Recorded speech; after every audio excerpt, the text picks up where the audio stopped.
Ya, mari kita berdoa. Bapa di surga, terima kasih untuk kebaikan-Mu. Terima kasih untuk kasih-Mu yang begitu setia setiap waktu kepada kami ya Tuhan. Tuhan, tolong aku supaya aku bisa menyampaikan perkataan Tuhan melalui firman-Mu, bukan perkataanku. Kalau ada perkataan yang berasal dari pikiranku saja, Tuhan lenyapkan itu. Kami hanya mau mendengar perkataan Tuhan. Dan aku juga sadar aku sangat terbatas. Mungkin aku akan salah untuk memahami maksud Tuhan dari firman-Mu. Ampuni aku Tuhan, dan biarlah Roh Kudus-Mu yang bekerja di hati kami dan semua di tempat ini.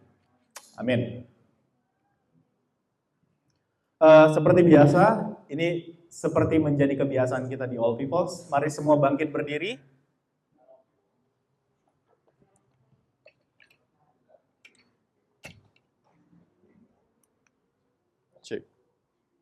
Kita akan baca, wow, menarik sekali, ada bendera merah putih. Ya, kita akan baca dari Markus pasal 11, ayat 22 sampai 25, kalau nggak salah ya. Ya, benar. Saya akan bacakan mungkin kita baca bersama-sama yang berbahasa Indonesia, yang bahasa Inggris berbahasa Inggris. 1, 2, 3. Bertanggung jawab kepada Allah. Aku berkata kepadamu, kau sungguhnya siapa yang ajaklah dan campaklah ke dalam laut. Tidak, tapi percaya bahwa apa yang dikatakannya itu akan terjadi. Maka hal itu akan terjadi bagimu. Karena itu aku berkata kepadamu, apa saja yang kamu minta dan doakan, percayalah bahwa kamu telah menerimanya. Maka hal itu akan diberikan kepadamu. Dan jika kamu berdiri untuk berdoa, ampuni dahulu sekiranya ada barang sesuatu dalam hatimu terhadap seorang, supaya juga Bapamu yang di surga mengampuni kesalahan-kesalahan. Amin. Silakan duduk kembali. Sebelum saya bagikan kebenaran firman Tuhan ini, saya mau kasih satu pertanyaan untuk kita semua ya, dan untuk saya juga. Siapa orang yang paling penting atau tamu yang pernah datang ke rumah kalian? Coba pikirkan, coba pilih satu nama yang sudah pernah datang ke rumah kalian. Dan apa yang kalian lakukan untuk menyambut orang yang penting itu? Ada yang mau volunteer untuk menjawab? Sebelum saya tunjuk. Oke, Mbak Lia. Bisa, silakan. Aku bisa lompat-lompat. Siapa orangnya dan apa yang dilakukan untuk menyambut dia? Oke. Ya. Ayahnya, dan dia berikan pelukan yang sangat, gimana? Big hug. Sangat erat, sangat besar. Nggak masuk akal ya, besar. Oke, ada lagi, satu lagi. Siapa di sini yang rumahnya pernah didatangi presiden? Oke, kita turunkan sedikit lagi. Menteri, gubernur, bupati. Oke, Rerimna. Apa yang Rerimna lakukan? Memberi makanan seenak mungkin ya, kata Rerimna. Oke, satu lagi, RT atau camat. Siapa yang pernah datang ke rumahnya? Atau Banjar, dari Banjar. Atau Pak Pecalang. Kita selalu nyambut dia dengan sukacita ya. Oke, nanti bisa dijawab. Tapi intinya adalah, ketika ada tamu yang sangat penting, pasti kita mau lakukan yang terbaik. Benar? Kalau presiden datang ke negara lain, dari pesawat ada karpet warna merah. Dan dia disambut, kalau di Jepang mungkin akan seperti ini. Di Indonesia akan disalam, berbeda-beda negara. Tapi di Markus, ini kita mau lihat. Ada sosok seorang yang datang, dan ternyata orang-orang pada saat itu menyambut dia dengan sangat luar biasa. Siapakah orang itu? Ada yang tahu? Yesus. Ya, orang itu adalah Yesus. Saya akan bacakan. Kalau teman-teman nanti bisa baca di Markus 11 ayat 1 sampai ayat yang ke-11,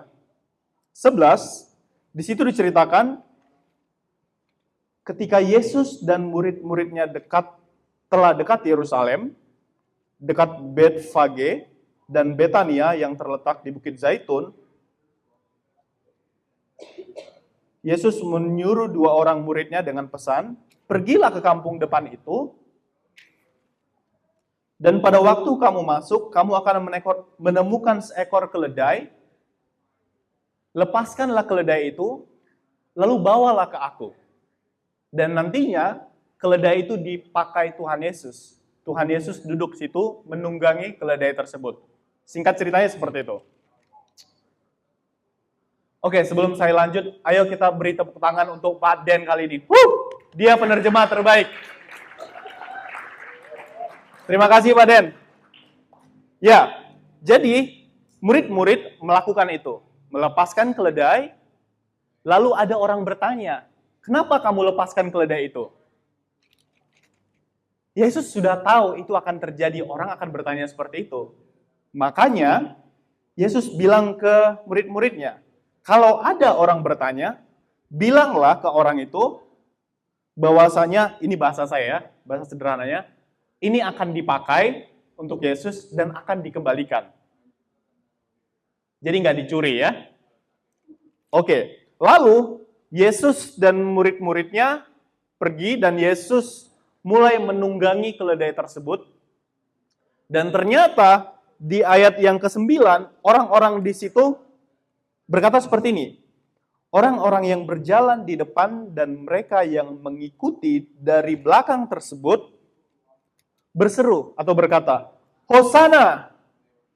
Diberkatilah dia yang datang dalam nama Tuhan. Diberkatilah kerajaannya yang datang, kerajaan Bapa kita Daud. Hosana di tempat yang maha tinggi." Sesampainya di Yerusalem, ia masuk ke Bait Allah. Di sana ia meninjau semuanya, tetapi sebab hari sudah malam, ia keluar ke Betania bersama dengan ke-12 muridnya. 40 berarti 11. Oke. Jadi, karena di All Peoples, belakangan ini kita khotbah series Markus. Dan itu expository. Jadi saya akan coba melihat sekilas per perikop, supaya kita dapat gambarannya. Jadi dari pasal 11 ayat 1 sampai 11 ada beberapa pertanyaan. Kenapa Tuhan Yesus seolah-olah mau menjadi orang yang sombong, harus duduk di atas keledai, dan dia harus disambut orang-orang, bahkan mereka memberi kain dan juga daun palma. Daun palma ya. Menurut teman-teman, kira-kira Tuhan Yesus orang yang pengen dihargain nggak? Atau memang itu tindakan aktif mereka aja, orang-orang yang mengikuti dia? Tapi di sini jelas sekali, Yesus tidak mau dia dihormati tanda kutip, dielu-elukan untuk kesombongan.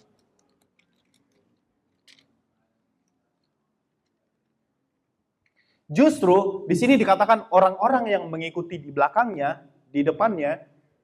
Jadi berdasarkan cerita ini, ada banyak orang-orang yang berbeda tempat, yang dari jauh-jauh tempat mengikuti Yesus. Kenapa dia mengikuti Yesus? Karena dia sudah mendengar banyak mukjizat yang terjadi, dan akhirnya mereka sadar, oh ini Yesus anak Daud, yang selalu diperkatakan di perjanjian lama. Mereka sadar hal itu, dan akhirnya mereka pergi untuk melihat Yesus anak Daud tersebut, Yesus sang Mesias tersebut. Ketika mereka bilang Hosana, Hosana, itu juga berarti Tuhan, Tuhan yang sungguh besar, yang akan menyelamatkan kami. Jadi mereka sangat terpukau dengan kebesaran Yesus, Tapi seruan itu juga bermakna, selamatkanlah kami dari penindasan yang terjadi bagi mereka. Jadi latar belakangnya mereka mengalami penindasan dari beberapa bangsa-bangsa. Seperti khotbah saya sebelumnya, Yesus datang sebagai penebus. Yesus datang sebagai penyelamat. Mereka punya ekspektasi itu, ketika Yesus datang, dia harus membebaskan mereka. Dan benar, Yesus datang membebaskan mereka, dan ya, itu yang akan terjadi nanti kemudian. Sebenarnya kalau saudara-saudara sadar, di pasal 11 adalah pasal dari sebelum-sebelumnya. Di sini pertama kali Yesus mengizinkan dan bahkan dia mendorong murid-muridnya untuk memberitahukan tentang dia ke publik. Sebelumnya itu dirahasiakan. Jangan ceritakan dulu, belum tiba waktunya. Tapi sekarang di pasal 11 justru dia bilang, ini waktunya, ceritakan kepada siapapun, kepada publik. Bahkan itu melalui keledai tersebut. Ketika dia bilang, kalau orang bertanya, kenapa kamu melepaskan keledai ini? Kasih tahulah ke mereka. Jadi Tuhan Yesus mengencourage murid-muridnya, kasih tahu, ini waktunya, kamu sudah bisa melakukannya sekarang. Karena dia adalah Sang Mesias. Jadi teman-teman, kembali lagi, siapakah Yesus dan bagaimana mengikutinya terlihat seperti apa? Siapakah Yesus? Yang pertama, dia adalah Mesias. Dia adalah Hosana. Dia yang akan datang, dia yang datang menyelamatkan, membebaskan mereka dari tindasan.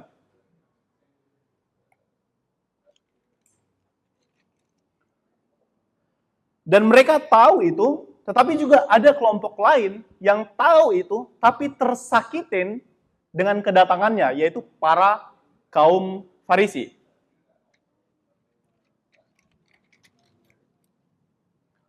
Lalu di ayat berikutnya, kalau kita bisa lihat di ayat yang ke-12 sampai ke-14, ketika Yesus dan ke-12 muridnya meninggalkan Betania, Yesus merasa lapar. Dan dari jauh ia melihat pohon ara yang sudah berdaun, ia mendekatinya untuk melihat kalau ia mendapat apa-apa pada pohon itu. Tetapi waktu ia tiba di situ, ia tidak mendapat apa-apa selain daun saja. Sebab memang bukan musim buah ara. Maka katanya kepada pohon itu, jangan lagi seorang pun makan buahmu selama-lamanya. Dan muridnya pun mendengarnya. Ini seakan-akan terdengar Tuhan Yesus sangat kejam. Seharusnya itu nggak adil. Orang Tuhan Yesus datang bukan pada musimnya. Kalau saya pergi ke Karangasem untuk cari durian, belum musimnya, terus saya salahkan orang-orang di Karangasem, kenapa tidak ada durian? Mungkin mereka akan merasa, kamu yang salah, kenapa nggak datang pada musimnya? Jadi nggak adil, Tuhan Yesus kenapa mengutuki pohon ara ini, sementara pohon ara nggak salah apa-apa gitu. Sebenarnya Tuhan Yesus juga sedang mengingatkan murid-muridnya, ini sama seperti orang Farisi, yang mereka terlihat seperti rohani sekali, sangat bagus sekali, tapi buahnya nggak ada. Makanya dia bilang, janganlah. Ketika dia bilang dia mengkutuki pohon ara tersebut, maka dia juga sedang mengkutuki orang-orang Farisi. Karena dia nggak mau murid-muridnya, bahkan orang-orang yang nanti akan menjadi pengikutnya, menjadi seperti pohon ara. Terlihat daun yang sangat lebat, menyejukkan, tapi tidak ada buah. Apa gunanya? Nggak ada. Kekristenan itu bukan tentang datang ke gereja, bukan tentang memuji Tuhan, bukan tentang berpakaian bagus datang ke gereja, tetapi tentang bagaimana buahmu sebagai pengikut Kristus. Makanya buah-buah roh itu kita harus berjuang dalam arti melakukan yang terbaik. Saya masih berjuang, sangat berjuang masalah menahan temperamental ya, menahan emosi, mungkin bahasa Indonesianya. Teman-teman yang lain pasti punya hambatan-hambatan tersendiri. Tetapi intinya adalah kita mau ketika orang melihat kita, dia Kristen, bukan karena salib kita yang kita pakai, bukan karena baju kita, bukan karena kita ke gereja, tapi karena mereka melihat buah Kristus ada dalam hidup kita. Dan ini yang dijelaskan 12-14. Jangan seperti orang Farisi. Orang Farisi, teman-teman, mereka sangat paham Alkitab. Mereka sangat, mungkin kalau bahasa di teman kita, saudara, sangat katam katanya. Sangat katam, sangat mengerti firman Tuhan. Tapi apa? Itu hanya sampai di otak mereka, di pikiran mereka, dan bahkan mereka pakai itu untuk mencari keuntungan pribadi mereka. Dan pastinya itu bukan yang diinginkan Tuhan Yesus untuk murid-muridnya. Dan aku juga nggak mau kita semua di tempat ini datang ke gereja hanya karena mau dengarkan firman Tuhan, belajar, tahu, tapi nggak nyampai ke hati. Dan nggak bisa punya relasi yang dekat dengan Tuhan.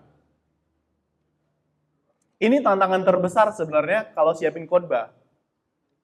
Kecenderungan saya belajar, lihat terjemahan ini, lihat terjemahan-terjemahan lain, lihat komentari, dan itu memuaskan pikiran saya dan aku, aku bisa sampaikan ini. Tapi biasanya ketika 1 minggu saya persiapan, hari pertama, hari kedua, saya fokus dengan pengetahuannya. Saya fokus di hari ketiga juga, fokus bagaimana mengemas ini sehingga orang bisa mendengar dengan enak. Nggak salah, itu tujuannya juga, supaya jemaat juga bisa mendengar. Tapi, di situ juga saya ditegur, ini bukan tentang engkau yang hebat, ini bukan tentang perkataan atau pikiranmu, tapi ini tentang perkataanku. Jadi kalau siapin khotbah, sebenarnya sangat dilema buat saya. Ya, bergumul apa mau memenuhi kebutuhanku atau mau melakukan kehendak Tuhan. Dia yang ditinggikan, aku yang direndahkan. Teman-teman bisa introspeksi diri sendiri ketika kalian mau sampaikan firman Tuhan, mau beri kesaksian tentang bagaimana Yesus menangkap hidup kalian, coba koreksi. Apakah itu berbicara tentang kehebatan kalian atau kehebatan Yesus? Itu beda-beda tipis. Mak Betty, beda-beda tipis selalu. Jadi harus hati-hati. Jadi jangan sering nonton Mak Betty. Oke, selanjutnya saya akan baca lagi cepat di ayat 15 sampai yang ke-19. Mungkin kisahnya aja. Yesus datang ke Yerusalem, lalu dia datang ke Bait Allah, dan dia mulai marah, dan dia membalikkan meja-meja money changer, tempat penukaran uang tersebut. Apa masalahnya? Kenapa Tuhan Yesus marah-marah? Toh juga mereka nggak jualan di tempat baik kudusnya, hanya di pelataran saja. Kenapa nggak boleh seperti itu? Orang nggak ganggu orang sembahyang juga. Nggak ada kaitannya. Tapi sebenarnya ini bukan tentang ketika Yesus bilang mereka adalah pencuri, ini lebih dari mencuri tentang harta. Jadi teman-teman begini, orang-orang datang dari jauh-jauh, dari berbeda bangsa, berbeda budaya, mereka datang ke Bait Allah, dan mereka membawa uang mereka. Uang mereka, uang yang berbeda di tempat yang mereka datangin itu. Jadi mereka harus tukarkan, ada money changer, ada tempat orang penukar uang. Dia tukarkan, tujuannya apa? Tujuannya supaya dia bisa membeli domba yang terbaik, yang akan dikorbankan untuk di Bait Allah tersebut. Saya bisa salah, tapi berdasarkan beberapa pandangan, mereka bilang, orang-orang yang bekerja di penukaran uang tersebut, sebagian dari mereka nggak jujur. Mereka tidak memberikan pecahan uang yang terupdate misalnya. Mereka buat sangat tidak adil, dan bahkan ketika mereka sudah dapat uang itu, mereka beli domba, yang menjual domba ini, sebagian dari mereka tidak memberi domba yang terbaik. Akhirnya mereka bawa domba yang tidak terbaik ini ke Bait Allah, dan mereka mau korbankan ke para orang-orang imam di situ. Lalu imam-imam bilang, oh maaf, dombamu didiskualifikasi, ini tidak memenuhi syarat. Akhirnya domba itu tidak bisa dibawa ke situ. Dan mereka pergi lagi ke untuk beli lagi domba tersebut dan dia bawa lagi. Artinya ada di situ perampokan secara tidak langsung. Mereka sudah jauh-jauh untuk melihat dan sembahyang di bait Allah tersebut, tapi ada orang yang mencari keuntungan. Karena orang-orang Yahudi, bukan hanya orang-orang Yahudi di bait Allah, tetapi ada bangsa-bangsa lain. Dan bangsa-bangsa lain nggak bisa masuk ke tempat yang kudusnya. Karena mereka bukan bangsa Yahudi. Tempat mereka bersembahyang adalah di pelatarannya. Nah, ini yang jadi masalah. Para orang-orang yang menjual di situ, bahkan penukaran uang, mereka mengambil tempat yang seharusnya itu tempat orang-orang yang bukan Yahudi sembahyang di situ. Malah mereka berjualan, merebut hak mereka. Seharusnya mereka bisa merasakan hadirat Tuhan, tapi diganggu dengan adanya transaksi jual beli di situ. Ini bukan tentang uang masalah atau dombanya, tapi tentang motivasi dari mereka yang menjadi masalah. Makanya mereka merampok dan Tuhan Yesus nggak mau hal itu terjadi. Dia mau orang asing, orang Indonesia, orang Amerika, orang Bali, ataupun orang apapun bisa datang ke pelataran Allah. Tanpa harus orang Amerika. Nggak ada seperti itu. Tuhan Yesus, dia terbuka untuk semua umum. Tuhan Yesus bukan hanya untuk orang Kristen. Tuhan Yesus juga untuk agama Muslim. Tuhan Yesus juga untuk agama Hindu. Tuhan Yesus juga untuk agama Buddha. Ini bukan tentang agama. Ini tentang relasi kita pribadi dengan Tuhan. Jadi tidak ada hambatan agama apapun bisa punya relasi dengan Tuhan. Tuhan yang akan melihat kita dan menangkap kita. Dan yang selanjutnya, ini yang nanti dia akan di pasal 2, di ayat 22, yang menjadi fokus saya.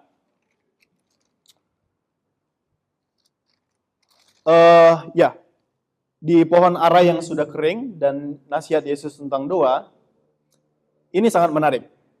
Pagi-pagi ketika Yesus dan muridnya lewat, mereka melihat pohon ara tadi sudah kering sampai ke akar-akarnya. Maka teringatlah Petrus akan apa yang telah terjadi. Lalu ia berkata kepada Yesus, "Rabi, lihatlah, pohon yang engkau kutuk itu sudah kering." Ini dia.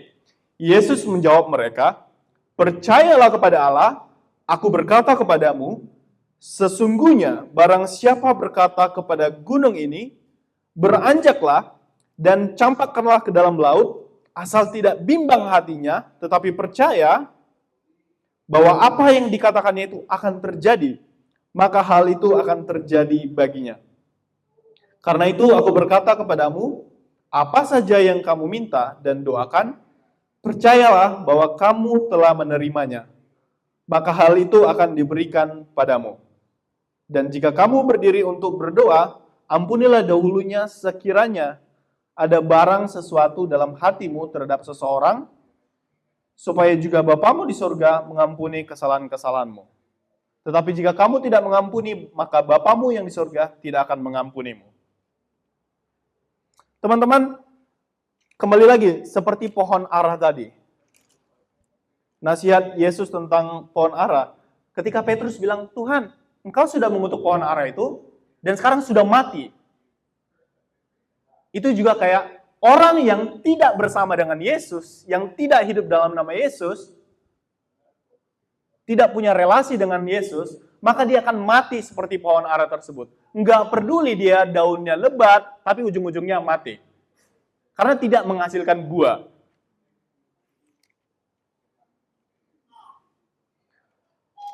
Yang menjadi paling fenomenal adalah di ayat 22 biasanya. Ini yang menjadi kayak pergumulan saya.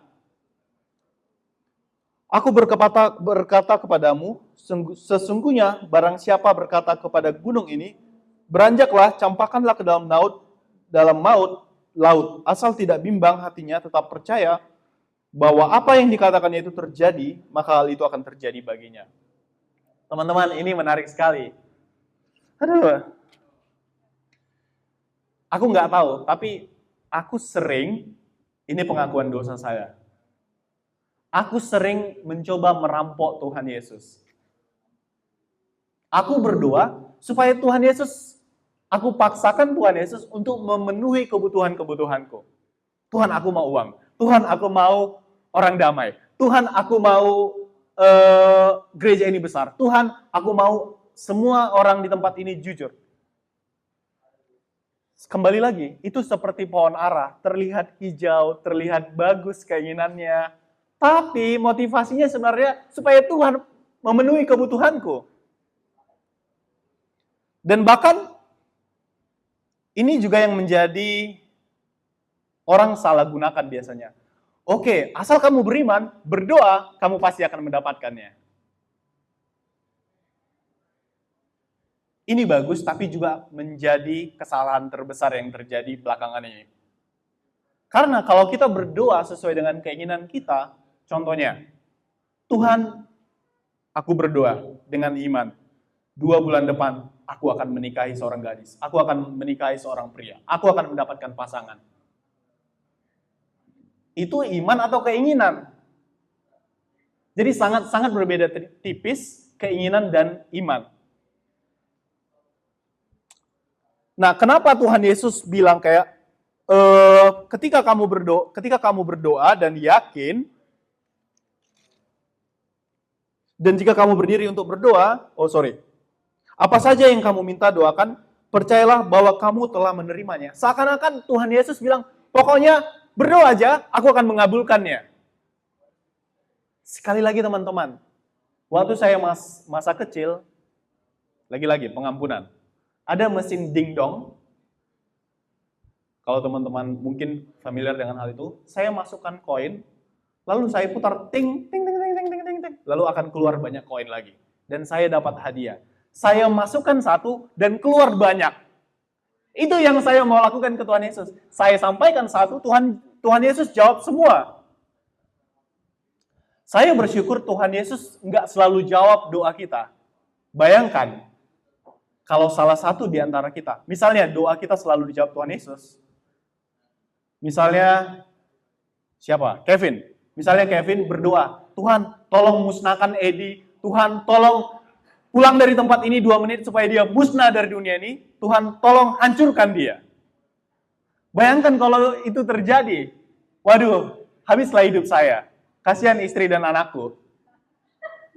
Jadi teman-teman, sekali lagi, saya bersyukur Tuhan Yesus nggak kabulkan semua permintaan kita. Karena permintaan kita, doa kita biasanya tidak sesuai dengan apa yang Tuhan inginkan. Coba kita lihat di mana dia? Di 1 Yohanes 5 ayat 14-15. 1 Yohanes, coba teman-teman bisa buka.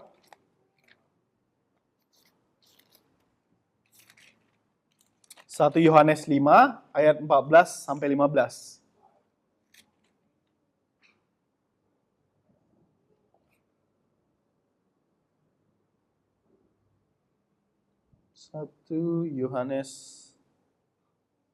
Satu Yohanes 5 ayat 14 sampai 15. Ya.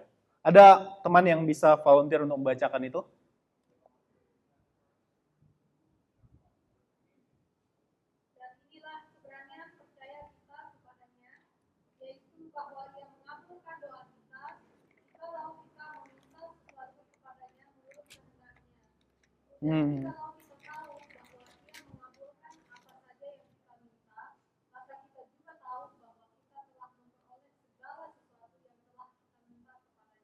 Nah, teman-teman tunggu dulu ketika baca Markus pasal 11, jangan langsung praktekkan sesuai dengan pemahaman Anda. Oh, Tuhan Yesus bilang, berdoa, aku akan terima.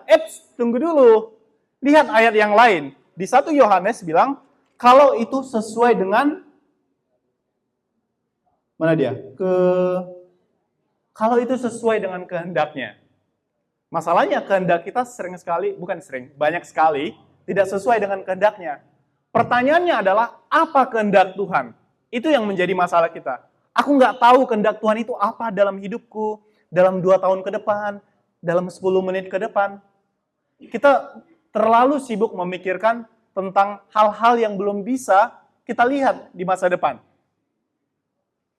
Contohnya, aku berdoa Tuhan tolong nyatakan kehendak-Mu besok hari, supaya aku mengerti dan aku bisa melakukannya, menyiapkan diri untuk melakukannya besok.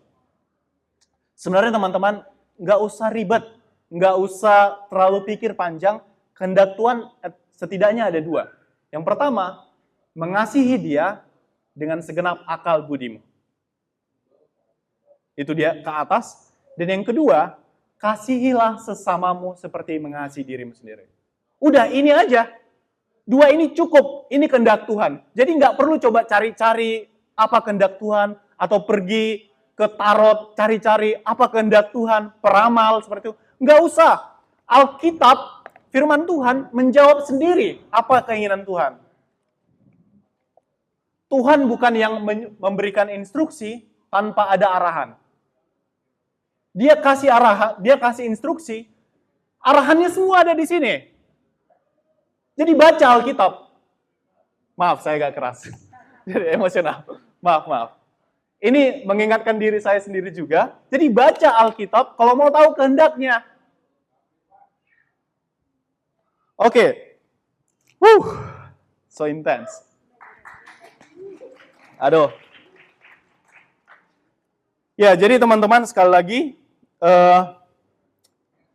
Yesus juga mengingatkan, kalau kalian punya masalah atau punya perselisihan, belum mengampuni orang lain, maka ampunilah dia dahulu, maka Tuhan akan mengampuni kamu juga. Tapi kalau kamu nggak mengampuni, maka Bapamu di surga nggak akan mengampuni. Jadi gini teman-teman, sekali lagi, ini bukan berbicara tentang keselamatan.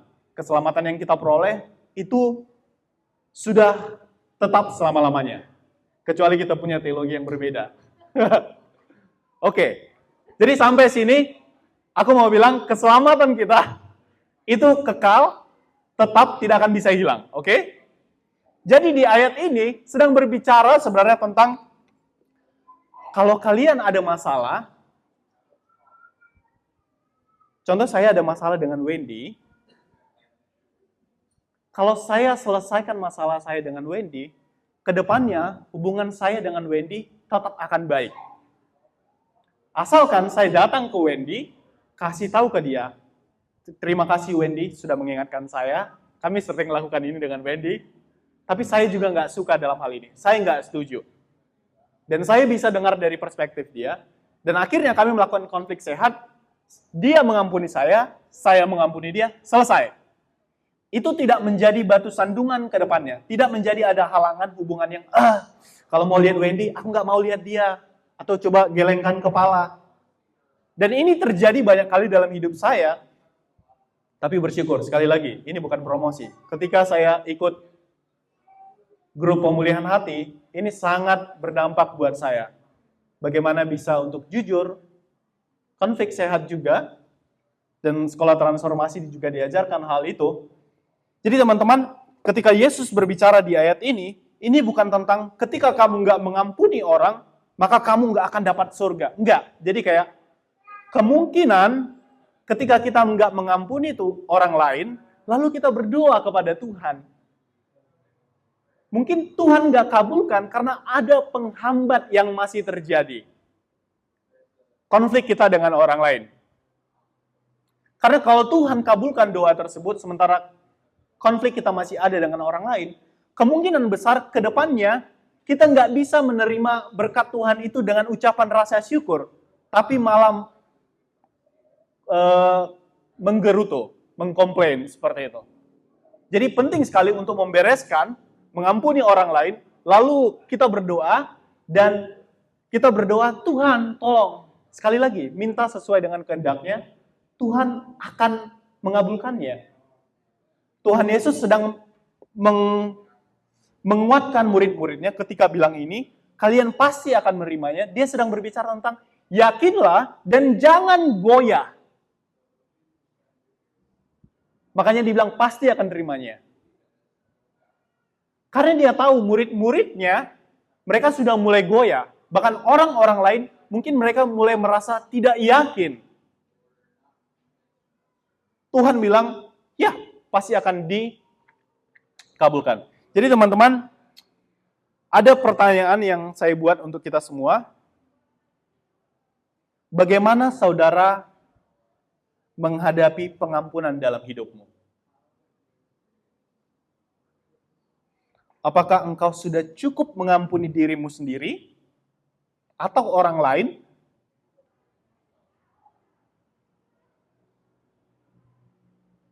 Dan bagaimana pola hidupmu berdoa? Bagaimana pola doamu terhadap Tuhan?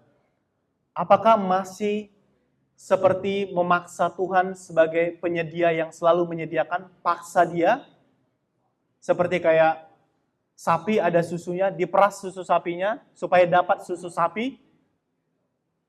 Atau membawa doamu ke Tuhan, makanya selalu dibilang, biarlah kehendakmu terjadi di doa Bapa kami. Teman-teman, itu pertanyaan yang penting. Bagaimana kamu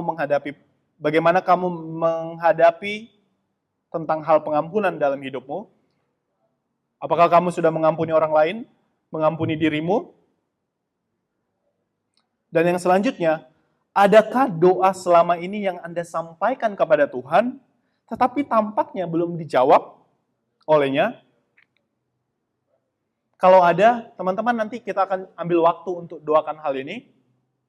Adakah dendam atau kebencian yang menjadi penghalang sehingga kita seperti pohon ara, daun yang lebat, sepertinya oke, tapi tidak bertumbuh, tidak berbuah.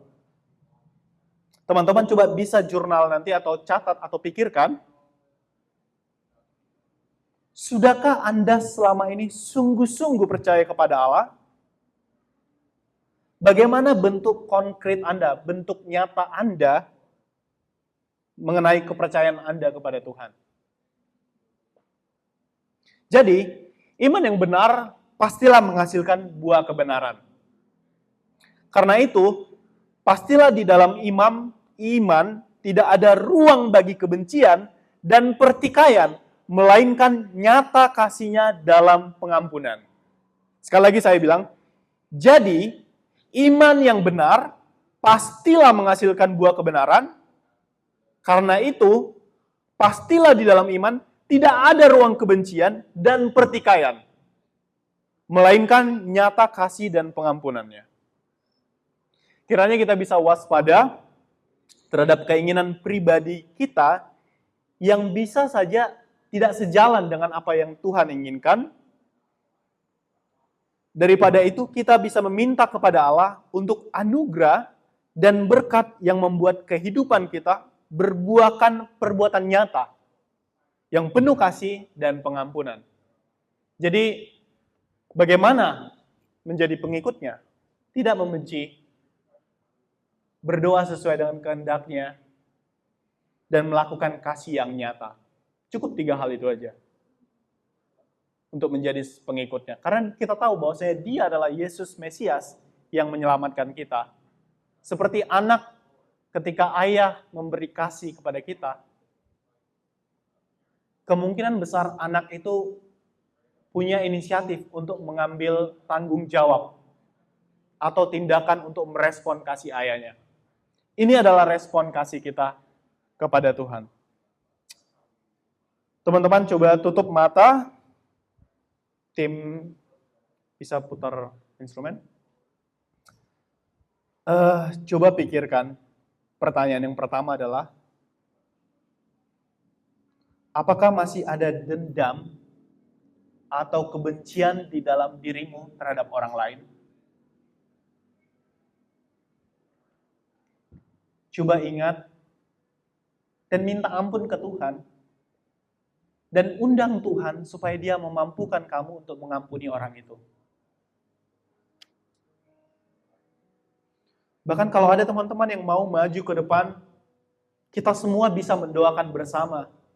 Kita semua bergumul untuk hal itu. Teman-teman bisa maju ke depan, bisa jongkok, bisa berdoa kepada Tuhan.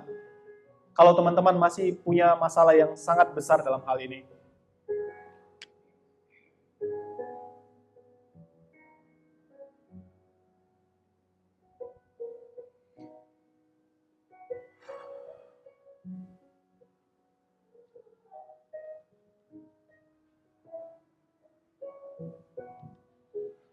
Dan yang kedua, kalau teman-teman masih memakai pola doa manusia yang menjadi pusatnya bukan Allah, teman-teman minta ampun kepada Tuhan. Dan kalian juga bisa minta doakan ke teman-teman kalian yang ada di sebelah untuk hal ini.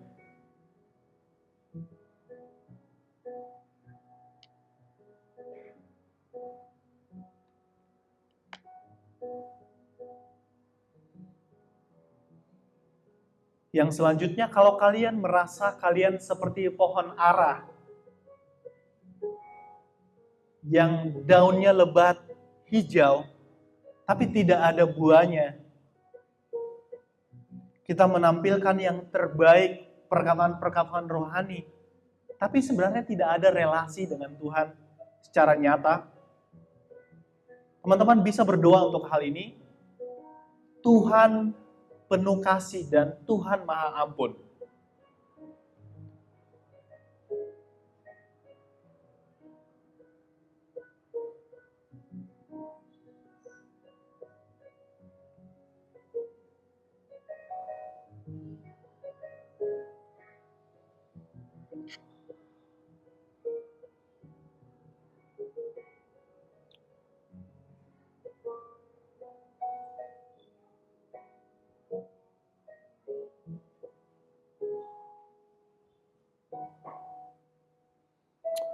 Tuhan, aku mau mengaku kepada Engkau, Tuhan. Doaku sering sekali berfokus pada apa yang aku inginkan. Berfokus untuk menyenangkan diriku, Tuhan. Tuhan, aku mau ambil komitmen hari ini untuk mengikuti pola berdoa yang benar, untuk menanya keinginan Tuhan yang harus saya lakukan dalam hidup saya. Mungkin teman-teman di tempat ini juga punya masalah yang sama. Kami datang Tuhan, kami mau ambil recommitment untuk hari ini ya Tuhan. Kami tahu itu sulit Tuhan. Mungkin kami akan jatuh, bangun, bangkit, jatuh lagi. Tapi Engkau yang selalu ada untuk menopang kami Tuhan.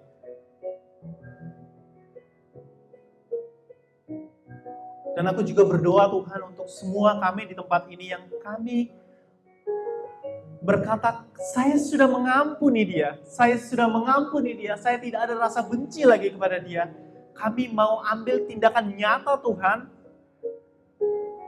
Kami nggak mau hanya di perkataan saja, tapi kami mau datang, mendatangi orang yang menyakiti kami, memeluk dia, mendoakan dia, dan jujur terhadap perasaan kami Tuhan.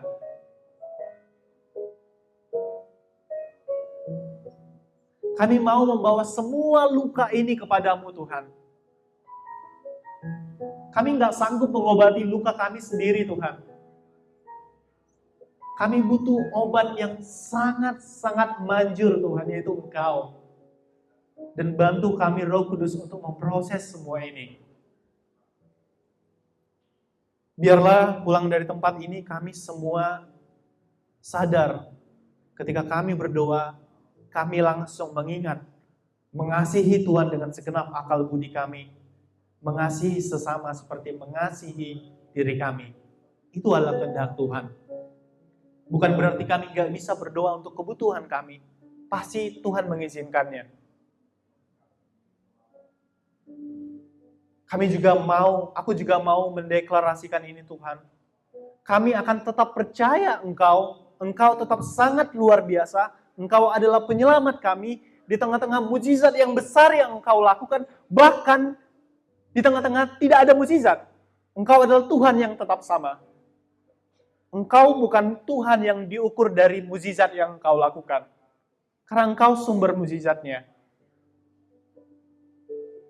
Tuhan, tolong sekali lagi, khususnya komunitas kami di tempat ini. Aku percaya ada pertumbuhan besar secara kualitas dan juga secara kuantitas di tempat ini Tuhan. Kami mau mengikuti pola Engkau ya Tuhan. Kalaupun kami melakukan kesalahan, itu bukan keinginan kami. Kami tahu peperangan kami terhadap roh-roh yang ada melayang-layang. Si jahat gak suka hal itu Tuhan. Aku nyatakan saat ini, Roh Kudus, otoritas yang kami punya di dalam kehidupan kami masing-masing, kami nyatakan lenyap kuasa si jahat yang mencoba menghancurkan pikiran kami, mengkacau balakan komunitas kami, itu lenyap, tidak ada di tempat ini ya Tuhan. Dan kami mau ambil tindakan nyata untuk mengasihi satu sama lain. bukan hanya di perkataan saja. Terima kasih Tuhan, biarlah nama-Mu dimuliakan dan ditinggikan, dan koreksi aku Roh Kudus secara pribadi, nyatakan kesalahanku. Kalau ada perkataan yang bukan berdasarkan maksud Tuhan melalui firman ini. Aku sangat terbatas Tuhan, aku melakukan banyak kesalahan. Biarlah hal-hal yang menguatkan, hal-hal yang sesuai dengan kehendak-Mu, inilah yang menjadi bertumbuh di dalam hati kami. Memiliki daun yang hijau lebat, tetapi juga menghasilkan buah. Dalam nama Yesus berdoa. Amin.